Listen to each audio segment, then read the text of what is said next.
ಕಾಂಗ್ರೆಸ್ ಒಳಜಗಳ ನೋಡಿದ್ರೆ 28ಕ್ಕೂ ಮುನ್ನವೇ ವಿಧಾನಸಭೆ ಚುನಾವಣೆ ಬರಬಹುದು. ಹಾಂ, ಕಾಂಗ್ರೆಸ್ ಒಳಜಗಳ. BJP ಒಳಜಗಳ ನೋಡಿದರೆ ಒಂದೇ ವರ್ಷಕ್ಕೆ ಇಳಿವು. 28ಕ್ಕೆ ಪಕ್ಷವೇ ಇಲ್ಲದಿರಬಹುದು ಕರ್ನಾಟಕದಲ್ಲಿ.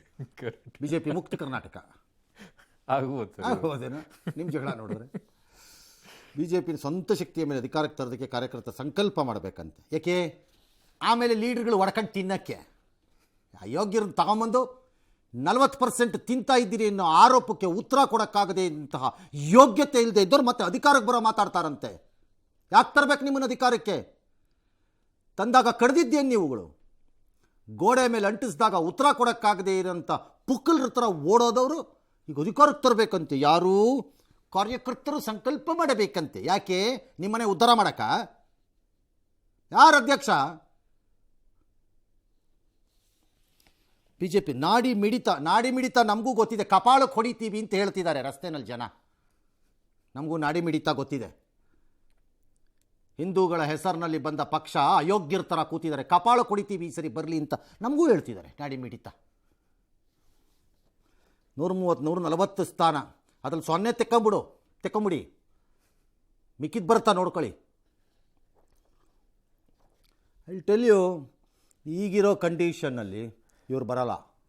ಲೀಡರ್ಗಳೇ ಕಾಣಿಸ್ತಾರೆ, ಬರಲ್ಲ ಇವರು ಈಗಿರೋ ಕಂಡೀಷನ್. ಬೇರೆ ಏನಾರು ಅಲೈನ್ಮೆಂಟ್ಗಳಾದ್ರೂ ಗೊತ್ತಿಲ್ಲ. ಇನ್ನು ದೇವೇಗೌಡರು, ವಿಜೇಂದ್ರ ಯಂಗ್ ಸ್ಟಾರ್ ಥರ ಕೆಲಸ ಮಾಡ್ತಿದ್ದಾರೆ. ಮಾಡಲಿ. BJP ಜೊತೆ ಸ್ಥಳೀಯ ಸಂಸ್ಥೆಗಳಲ್ಲಿ ಹೊಂದಾಣಿಕೆ ಇಲ್ಲ ಅಂತ. ಏನೋ ಬೇಕಾದ್ರೂ ಮಾಡ್ಕೊ ಹೋಗ್ರಪ್ಪ, ನಮಗೇನು ಬೇಕು ನೀವು ಮಾಡ್ಕೊಂಡ್ರಷ್ಟು ಬಿಟ್ಕೊಂಡ್ರಷ್ಟು ಇಬ್ಬರು ಡ್ಯಾಶ್ ಅಂತ ಬಿಟ್ಟಿದ್ದಾರೆ ಬುರುಡೆನ ಕೂತ್ಕೊಂಡು. ಇವತ್ತು ಈ ಕಾಂಗ್ರೆಸ್ ಸರ್ಕಾರದ ವಿರುದ್ಧ ಬೇಸತ್ತಿದ್ದಾರೆ. ಇದರ ಪರಿಣಾಮನೇ ಮೊನ್ನೆ ನಡೆದಂತ ಪಟ್ಟಣ ಪಂಚಾಯತಿ ಚುನಾವಣೆಗಳಲ್ಲಿ ಅಭೂತಪೂರ್ವ ಯಶಸ್ಸು ಭಾರತೀಯ ಜನತಾ ಪಾರ್ಟಿಗೆ ಸಿಕ್ಕಿರುವಂತದ್ದು. 2028ಕ್ಕೆ ವಿಧಾನಸಭಾ ಚುನಾವಣೆ ಬರ್ತದೆ ಅಥವಾ ಅದಕ್ಕಿಂತ ಮುಂಚಿತವಾಗಿ ಕೂಡ ಬರ್ಬೋದು. ಅವರು ಯಂಗ್ಸ್ಟರು ಉತ್ಸಾಹದಲ್ಲಿ ಕೆಲಸ ಮಾಡ್ತಾ ಇದ್ದಾರೆ. ನಾನು ಕಾಮೆಂಟ್ ಮಾಡಲ್ಲ. ಸ್ಥಳೀಯ ಸಂಸ್ಥೆಗಳಲ್ಲಿ ಸೀಟ್ ಹೊಂದಿಕೆ ಮಾಡ್ಕೊಳ್ಳಿಕ್ಕೆ ಮೋದಿಯವರ ಹತ್ರ ಕೂತ್ಕೊಂಡು, ಶಾ ಹತ್ರ ಕೂತ್ಕೊಂಡು ಈ ದೇಶದ ಹಲವಾರು ಸಮಸ್ಯೆಗಳಿರುತ್ತೆ. ಲೋಕಲ್ ಬಾಡಿ ಎಲೆಕ್ಷನ್ ವಿಷಯ ಚರ್ಚೆ ಮಾಡಲಿಕ್ಕಾಗಲ್ಲ. Only assembly and parliament we will discuss. Sir, ಯಾವುದೇ ಮೈತ್ರಿ ದೇವೇಗೌಡರು ಸರಿ ಹೇಳಿದ್ದು. ಲೋಕಲ್ ತಗೊಂಡೋಗಿ ತನಿಖೆ ಇದು ಹೊಂದಾಣಿಕೆ ಆಗಬೇಕು ಅಂತ ನರೇಂದ್ರ ಮೋದಿ ಅಮಿತ್ ಶಾ ಜೊತೆ ಕೂತ್ಕೊಂಡು ಚರ್ಚೆ ನೀವು ಮಾಡ್ಕೋಬೇಕು. ಹೌದು, ಬೇಕಿದ್ರೆ ಇದ್ರ ಬಿಡಬೇಕು. ಅಲ್ಲ, ಲೋಕಲಲ್ಲೇ ಹೊಂದಾಣಿಕೆ ಆಗಲಾರ್ದು ಇನ್ಯಾವ ಹೊಂದಾಣಿಕೆ ಅಂತ? ಲೋಕಲಲ್ಲೇ ಹೊಂದಾಣಿಕೆ ಆಗೋದು ಕಷ್ಟ, ಬೇರೆದ್ರಲ್ಲಾಗುತ್ತೆ. ಎಸ್, ಲೋಕಲಲ್ಲಿ ಎಲ್ಲ ಪಕ್ಷಗಳಲ್ಲಿ ಇದೊಂದು ಸಮಸ್ಯೆ ಅಲ್ಲ ಸರ್? ಸಮಸ್ಯೆ ಯಾವಾಗಲೂ ಅಷ್ಟೇ.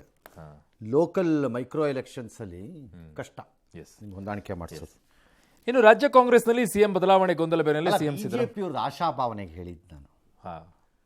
ಕನಸುಗಳು ತುಂಬಾ ಕಟ್ಕೊಳ್ತಾರೆ, ಚೆನ್ನಾಗಿ ಕಟ್ತಾರೆ. ಆಮೇಲೆ ಯಾರು ಕಾರ್ಯಕರ್ತರು ಮಾಡಬೇಕಪ್ಪ? ಯಾಕೆ ನಾವೆಲ್ಲ ಮಾಡ್ಕೊಂಡು ಹೋಗ್ತಾ ಇರೋದೆ, ಎಷ್ಟೆಷ್ಟು ಬೇಕು ಮಾಡ್ಕೊಂಡು ಹೋಗ್ತಾ ಇರೋದು. 40, 50, 40% ಈ ಸರಿ ಎಷ್ಟು ಪರ್ಸೆಂಟೇಜ್ ತೊಗೊಂಡೋಗ್ತೀರಿ BJP ಅವರು? ಹೆಂಗಾದ್ರೂ 60ಗೆ ಹೋಗಿದೆ ಅಲ್ಲ ಸರ್ ಈಗ ಅದು? ಹೌದಾ? 65 ಮಾಡ್ಕೊಳ್ಳಿ. ನಿಮ್ಗೇನು ಗೋಡೆ ಗಂಟಿಸಿದ್ರು ಮಾನ ಮರ್ಯಾದೆ ಇಲ್ಲ, ಹೇಳಿದ್ರು ಮಾನ ಮರ್ಯಾದೆ ಇಲ್ಲ, ಕೂಗಾಡಿದ್ರು ನಾಚಿಕೆ ಇಲ್ಲ. ನಿಮ್ಗೆ ಹೆಂಗಿದ್ರು ನಾಚಿಕೆ ಮಾನ ಮರ್ಯಾದೆ ಏನೂ ಇಲ್ವಲ್ಲ. ಎಸ್. ಇನ್ನು ರಾಜ್ಯ ಕಾಂಗ್ರೆಸ್ನಲ್ಲಿ ಸಿಎಂ ಬದಲಾವಣೆದು ಒಂದಿಷ್ಟೆಲ್ಲ ಗೊಂದಲ ಇದೆಯಲ್ಲ. ಈಗ ಮುಖ್ಯಮಂತ್ರಿಗಳು ದೆಹಲಿಗೆ ಹೋಗ್ತಾ ಇದ್ದಾರೆ, CWC ಮೀಟಿಂಗ್ ಇದೆ, ಸೊ ಆ ನಿಟ್ಟಿನಲ್ಲಿ ಹೋಗ್ತಾ ಇದ್ದಾರೆ. DK ಶಿವಕುಮಾರ್ ಕೂಡ 28ನೇ ತಾರೀಕಿಗೆ ಹೋಗ್ತಾರಂತೆ.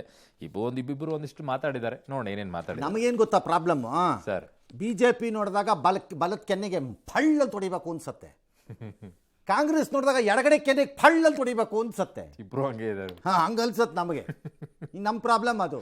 ನಮ್ಮ ನಾಡಿ ಮಿಡಿತ ಹಂಗೆ ಅನಿಸ್ತದೆ. ಕರ್ನಾಟಕ ಹೇಳ್ತೀನಲ್ಲ ಪದೇ ಅದು ಯಾವ ಕ್ಷಣದಲ್ಲೂ ಹುಟ್ಟುಬಿಡ್ತೋ ಈ ರಾಜ್ಯ.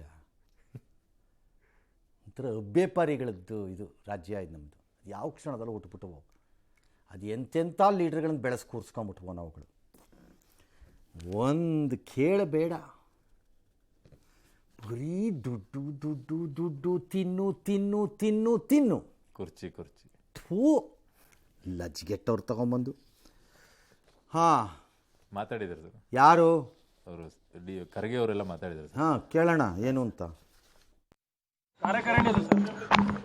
ಅಲ್ಲಿ ಮಾತಾಡ್ತೇವೆ, ಇಲ್ಲಿ ಹೆಂಗೆ ಮಾತಾಡಕ್ಕೆ? ರಾಜ್ಯದ ಗೊಂದಲ ಯಾವಾಗ ಬಗೆಹರಿಬಹುದು ಸರ್? ಬಗೆಹರಿತದ, ನೀವೇನು ಚಿಂತೆ ಮಾಡಬೇಡಿ ಸರ್. ದೆಹಲಿಗೆ ಪದೇ ಹೋಗೋ ವಿಚಾರ ಬಗ್ಗೆ ಪದೇ ಎಲ್ಲಿ ಹೋಗ್ತಾ ಇದ್ದೀನಿ? ನಾವೆಲ್ಲರೂ ಕೂಡ ಸಾಮಾನ್ಯ ಕಾರ್ಯಕರ್ತರಾಗಿ ಕೆಲಸ ಮಾಡಬೇಕು. ಅಧಿಕಾರ ಬಗೆಹರಿಯುತ್ತದೆ. ನೀವೇನು ಚಿಂತೆ ಯಾರು ಮಾಡಬೇಕು? ಬ್ರಹ್ಮ, ವಿಷ್ಣು, ಮಹೇಶ್ವರ, ಜೀಸಸ್, ಅಲ್ಲ, ಅವರೆಲ್ಲ ಚಿಂತೆ ಮಾಡಬೇಕಾ? ಯಾರು ಚಿಂತೆ ಮಾಡಬೇಕು? ಅಲ್ಲಿ ಇವ್ರ ಚಿಂತೆ ನಾವು ಓಟ್ ಹಾಕಕ್ಕೆ ಬೇದಾಗ ನಿಮ್ಮ ಬಗ್ಗೆ ನಾವು ಚಿಂತೆ ಮಾಡಬೇಕು. ಓಟ್ ಆದ್ಮ್ಯಾಗ ನೀವು ಚಿಂತೆ ಮಾಡಬಾರ್ದು. ಅವ್ರ ಪಾಡಿಗೆ ಅವ್ರು ಇರ್ತಾರೆ. ಮೈಸೂರಲ್ಲಿ ಜನವರಿ 25ಕ್ಕೆ ಅಹಿಂದ ಸಮಾವೇಶ ನಡೆಸ್ತಾ ಇರೋ ವಿಚಾರವಾಗಿ ಸಿಎಂ ಸಿದ್ದರಾಮಯ್ಯ ವಿರುದ್ಧ ಮಾಜಿ ಪ್ರಧಾನಿ ದೇವೇಗೌಡರು ಒಂದಿಷ್ಟು ವಾಗ್ದಾಳಿ ನಡೆಸಿದ್ದಾರೆ. Very good. ಏನ್ ಹೇಳ್ಬಿಟ್ರೆ ನೋಡ್ಬಿಡೋಣ. ಏನೋ ಹೇಳ್ತಿರ್ತಾರೆ, ನಾನು ಹೇಳಿದ ಮಾತು ಕೇಳಲಿಲ್ಲ, ಅಹಿಂದ ಲೀಡ್ರು ಅಂತ ಹೇಳ್ತಾರೆ ಅವ್ರು, ಅಷ್ಟೇ ತಾನೆ? ಆಯ್ತು, ಇಬ್ರು ಜಗಳ ಆಡ್ಕೊಳ್ಳಿ. Very good. ಕೇರಳದಲ್ಲಿ BJP ಇತಿಹಾಸ ಸೃಷ್ಟಿ ಮಾಡಿಬಿಟ್ಟಿದೆಯಂತೆ. ಇನ್ನು ಅದೊಂದು ರಾಜ್ಯ ಬಾಕಿ ಇತ್ತಾ? ಆಯ್ತಲ್ಲ ಸರ್. ಕೇಳಿ, BJP ಎಲ್ಲ ಕಡೆ ಬರ್ತಾ ಇದೆ. ಯಾಕೆ ಬರ್ತಾ ಇದೆ ಕೇಳಲ್ಲ, ಉತ್ತರ ಕೊಡಲ್ಲ. ಇತಿಹಾಸ. ತಿರುವನಂತಪುರದಲ್ಲಿ ಮೇಯರ್ ಆಗಿ BJPಯ 49 ವರ್ಷದ ರಾಜೇಶ್ ಆಯ್ಕೆಯಾಗಿದ್ದಾರೆ. ಇದರ ಪರಿಣಾಮ 4 ದಶಕಗಳ ಎಡಪಕ್ಷಗಳ ಆಡಳಿತ ಮುಗಿದಿದೆ. ಎಡಪಕ್ಷಗಳಿಗೆ ಬಿಡಿ, ಏನು ಕ್ಲೀನಾಗಿ ಇಸ್ತ್ರಿ ಮಾಡಿರೋ ಪ್ಯಾಂಟು ಶರ್ಟು ಹಾಕ್ಕೊಂಡು ಕ್ಯಾಮ್ರಾ ಮುಂದಕ್ಕೆ ಬರ್ತಾರೆ. ವಸಾಹತುಶಾಹಿಗಳು, ಬಂಡವಾಳಶಾಹಿಗಳಿಂದ ಅಲ್ಲಿಂದ ಸ್ಟಾರ್ಟ್ ಆಗತ್ತೆ. ಕೆಳಕ್ಕೆ ಬರೋ ಅಷ್ಟೊತ್ತಿಗೆ ಜನ ಮ್ಯಾಟ್ ಕೆಳಗಡೆ ಎಳೆದ್ಬಿಟ್ಟು ಮಕಾಡೆ ಮಲಗಿಸ್ಬಿಡ್ತಾರೆ ಹಂಗೇನೆ. ನೆಕ್ಸ್ಟ್ ಕೇರಳ ಎಲೆಕ್ಷನಲ್ಲಿ ಇವ್ರು ತಿಪ್ಪರ್ ಲಾಗ ಅಲ್ಲ, ಇವ್ರ ಕಣಿವೆಗಳು ಒಳಗಡೆ ಹೋಗಿ ಬಂದರೂ ಗೆಲ್ಲಲ್ಲ LDFನವರಲ್ಲಿ. ಅಲ್ಲಿಗೆ ಮುಗಿಸ್ಬಿಡ್ತಾರೆ. ಆಯಿತಾ? ಅಲ್ಲಿಗೆ ದೇಶದಲ್ಲಿ ಉಳ್ಕೊಂಡಿದ್ದೆಲ್ಲಿ? ಕೋಲ್ಕತ್ತಾ, ಪಶ್ಚಿಮ ಬಂಗಾಳ. ಯೂನಿಯನ್ಗಳಲ್ಲಿ ಇದ್ದಾರೆ, ಲೇಬರ್ ಯೂನಿಯನ್. ತಗ ಕೆಂಬಾವುಟ ಆರ್ಸು ವರ್ಕರ್ಸ್ ಎಳ್ಕೊಂಬಾರ ರೋಡಿಗೆ ಮಜಾ ತಗ. ನೆಕ್ಸ್ಟ್ ನೋಡ್ತಾ ಇರಿ, ನೆಕ್ಸ್ಟ್ ನೋಡ್ತಾ ಇರಿ, ಅಲ್ಲಿಗೆ ಬರುತ್ತೆ. ಕೆಲಸವಿಲ್ವಲ್ಲ. ಹೋಯ್ತು 4 ದಶಕದ ಆಡಳಿತ ಡಮಾರ್. ಅವ್ರು 50 ಬಂದಿತ್ತು, ಒಂದು ಯಾವುದೋ ಒಂದು ಬೆಂಬಲ ಪಡ್ಕೊಂಡು 51 ಮಾಡ್ಕೊಂಡು ಎಲೆಕ್ಷನಲ್ಲಿ ಗೆದ್ದಿದ್ದಾರೆ. ಆಗಲಿ ಗೆದ್ದಿದ್ದೀರಿ, ಚಾನ್ಸ್ ಸಿಕ್ಕಿದೆ. ಇನ್ನೊಂದು ಸರಿ ಗೆಲ್ಲದೇ ಇರೋಂಗೆ ಕೆಲಸ ಮಾಡಿ. ಹೌದು ಸರ್. ಇನ್ನು 2017ರ ಉನ್ನಾವ್ ಅತ್ಯಾಚಾರ ಪ್ರಕರಣದಲ್ಲಿ ಶಿಕ್ಷೆ ಅನುಭವಿಸ್ತಾ ಇದ್ದಂಥ ಕುಲ್ದೀಪ್ ಸಿಂಗ್ ಸೆಂಗಾರ್ಗೆ ಷರತ್ತುಬದ್ಧ ಜಾಮೀನು ನೀಡುವುದಕ್ಕೆ ದೊಡ್ಡ ಮಟ್ಟದಲ್ಲಿ ಹೋರಾಟ ನಡೀತಾ ಇದೆ. ಯಾಕೆ ಕೊಡ್ತೀರಾ ಅವರಿಗೆ ಜಾಮೀನು ರದ್ದು ಮಾಡಿ ಅಂತ ಈಗ ಕೇಳ್ತಾ ಇದ್ದಾರೆ ನೊಂದ ಕುಟುಂಬ. ಎಲ್ಲರೂ ಕೇಳಬೇಕಿಲ್ಲ. ಸುಪ್ರೀಂ ಕೋರ್ಟ್ ಮೊರೆ ಹೋಗ್ತಾರೆ. ಸುಪ್ರೀಂ ಕೋರ್ಟ್ ಏನು ಮಾಡುತ್ತೋ ಗೊತ್ತಿಲ್ಲ. ಆ್ಯಕ್ಚುಲಿ ಅವನನ್ನು ಬಿಡುಗಡೆ ಮಾಡಿಲ್ಲ. ಇನ್ಯಾವುದು ಇಲ್ಲ ಅವನು ಜೈಲೊಳಗಡೆನೇ ಇದ್ದಾನೆ. ಅವನು ಯಾವುದೋ ಒಂದು ಕಸ್ಟೋಡಿಯಲ್ ಡೆತ್ ಕೇಸಲ್ಲಿ ತಗಲಾಕೊಂಡಿದ್ದಾನೆ, ಇದ್ರ ರಿಲೇಟೆಡಲ್ಲಿ. ಅದರಲ್ಲಿ ಒಳಗಡೆ ಇದ್ದಾನೆ ಅವನು. ಅವ್ನು ರಿಲೀಸ್ ಆಗಿಲ್ಲ ಅವನು. ಬಟ್ ಇದು ಬೇಲ್ ಕೊಟ್ಟಿದ್ದು ತಪ್ಪು, ಅಷ್ಟು ಮಾತ್ರ ಹೇಳ್ಬೋದು. ಯಾರದ್ದಿದು ಸಪೋರ್ಟು? ಅಮ್ಮ, ತಾಯಿ, ಮಾತಾ, ಯಾರು ಹೇಳೋದು? ಮೋದಿಯವರು ಅಲ್ಲ, BJP ಅವರು. ಅದೇ BJP ಅವರು. ಯಾಕೆ ಉಸಿರೇ ಇಲ್ಲ ಒಬ್ಬನಿಗೂ ಉಸಿರೇ ಇಲ್ಲ? ಯಾಕೆ ನಿಮ್ಮ MLA ಆಗಿದ್ದ ಅಂತನ? ಅವಳು ಹೆಂಗ್ಸಲ್ವಾ? ಎಲ್ಲಾದರೂ ಕೇಳಿದ್ದೀರಾ? ರೇಪ್ ಕನ್ವಿಕ್ಷನ್ನು ಪ್ರೂವ್ ಆಯಿತು ಅಂತ ಶಿಕ್ಷೆಗೆ ಒಳಪಟ್ಟು ಅದನ್ನು ಸಸ್ಪೆಂಡ್ ಮಾಡಿ ಬೇಲ್ ಕೊಟ್ಟು ಆಚೆ ಕಳಿಸೋದು? ಯಾವ ಮೆಸೇಜ್ ಹೋಗ್ತಾ? BJP ಅವ್ರು ಕೇಳಿ. ಮಾತಾ, ತಾಯಿ, ಬೆಹನೋ, ಎಲ್ಲ ಬೆಹನ್ಗಳುವೆ. ಜೀನಿ ಸ್ಲಿಮ್ ರೆಫರ್ ಮಾಡ್ಬೇಕಾದ್ರೆ ಕಾರಣ ಏನಂದ್ರೆ ವೇಟ್ ಲಾಸ್ ಸಲುವಾಗಿ ನನ್ ಬಾಳ ಜನ ಕೇಳಿದ್ರು. ಫಸ್ಟ್ ನಾನ್ ತಗೊಂಡು ನನಗೆ ರಿಸಲ್ಟ್ ಬಂದ್ಮೇಲೆ ಆಮೇಲೆ ನಾನು ಜೀನಿ ಸ್ಲಿಮ್ ಇನ್ನೊಬ್ಬರಿಗೆ ಪ್ರಿಪೇರ್ ಮಾಡಿದ್. ಸುಸ್ತಾಗೋದು ಕಡಿಮೆ ಆಯ್ತು, ವೀಕ್ನೆಸ್ ಅದು ಏನೂ ಇಲ್ಲ, ಪೂರಾ ಹೆಲ್ದಿ ಅದೇನೆ. ವೇಟ್ ಜಾಸ್ತಿ ಇರೋರಲ್ಲಿ ಏನೇ ಡೌಟ್ ಇಲ್ಲದೆ 100% ಬಳಸಬಹುದು. ಪ್ರತಿದಿನ ನಮ್ಮ ಜೀನಿ ಸ್ಲಿಮ್ ನ ಯೂಸ್ ಮಾಡಿ ಯಾವುದೇ ಸೈಡ್ ಎಫೆಕ್ಟ್ ಇಲ್ದಂಗೆ ನೀವು ಸಣ್ಣ ಆಗ್ತೀರಾ. ಎಲ್ಲ ಆನಂದದಿಂದ ಮೊಟ್ಟೆಯನ್ನು ತಿನ್ನಬಹುದು ಅಂತ ಈಗ ವರದಿ ಬಂದಿದೆಯಂತೆ. ಆನಂದದಿಂದ ಅಂತಲ್ಲ, ಹಾನಿಕಾರಕ ಅಲ್ಲ ಅಂತ ಬಂದಿದೆಯಂತೆ. ಹಾಗಾಗಿ ಯಾರ್ಯಾರು ತಿನ್ನೋ ಅಭ್ಯಾಸ ಮಾಡ್ಕೊಂಡಿದ್ದೀರಿ ತಿನ್ಕೊಳ್ಳಿ, ಏನೂ ಆಗಲ್ಲ, ಎಲ್ಲ ಸೇಫ್ ಅಂತ ಲ್ಯಾಬ್ ಹೇಳಿದೆಯಂತೆ.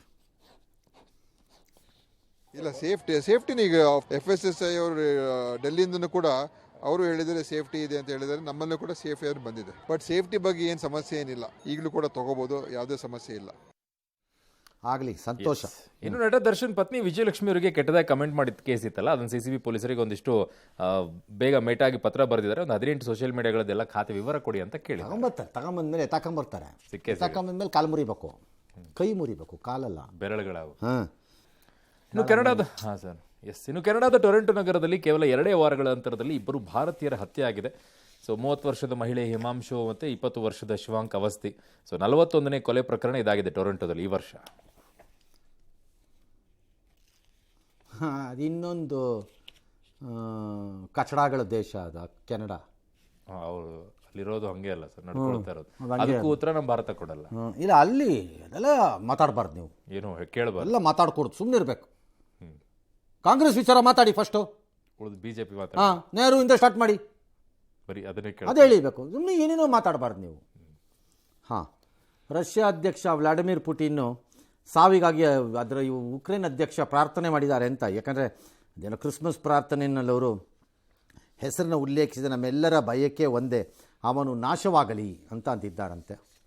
ಅದನ್ನು ಎಲ್ಲರೂ ಅದು ಪುಟಿನ್ ಅಂತ ಅಂದ್ಕೊಂಡಿದ್ದಾರೆ. ನಮ್ಮ ದೇಶದಲ್ಲಾಗಿದ್ದರೆ ಅದನ್ನು ನಂಗೆ ಹೇಳಿಬಿಟ್ಟು ಕಾಂಟ್ರವರ್ಸಿ ಹಾಕ್ಕೊಡ್ಲಿ. ನಾನು ಅದು ಹಾಗೆ ಹೇಳಲಿಲ್ಲ, ತಿರ್ಚಿಬಿಟ್ಟಿದ್ದಾರೆ. ನನ್ನದು ಹಾಗೆ ಹೇಳಿಲ್ಲ. ನಾನೇನು ಹೇಳಿದ್ದು ಅಂದರೆ ದುಷ್ಟ ಎಂಬ ನಮ್ಮ ಒಳಗಡೆ ಇರ್ತಾನಲ್ಲ, ಅವನು ನಾಶವಾಗಲಿ ಅಂತ ಹೇಳಿದ್ದೀನಿ. ತಿರ್ಚಿಬಿಟ್ಟಿದ್ದಾರೆ ಮಾಧ್ಯಮಗಳ ಸೃಷ್ಟಿ. ಇವರು ತಿರ್ಚಿದ್ದಾರೆ ಅಂತ ಹೇಳಿದಾರೋ ನಮಗೆ ವರದಿ ಬಂದಿಲ್ಲ, ಬಂದರೆ ಹೇಳ್ತೀವಿ.